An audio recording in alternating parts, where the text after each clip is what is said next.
যখন থালায় খাবার শেষ হয়ে যায় তখন সেই থালাটা নোংরা বলে মনে হয়। কেউ আর সেটাকে ভালোবাসার চোখে দেখে না, সবাই তাকে আবর্জনা ভেবে উপেক্ষা করে।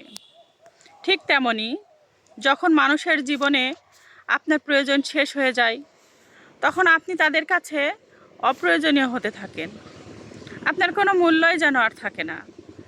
কিন্তু জানেন, থালাটা আসলে নোংরা নয়, সে তো কারো পেট ভরিয়েছে। ঠিক সেভাবেই আপনিও কোনো দিনই অপ্রয়োজনীয় নন। আপনি তো মানুষের প্রয়োজনের সময় তাদের পাশে দাঁড়িয়েছেন, তাদের সাহায্য করেছেন। আর যদি তাদের আপনার প্রয়োজন না থাকে তাই বলে তারা আপনাকে ছেড়ে দিয়েছে, এর মানে এই নয় যে আপনি মূল্যহীন। আপনার মূল্য মানুষ নির্ধারণ করে না, আপনার মূল্য নির্ধারণ করে আপনার চরিত্র।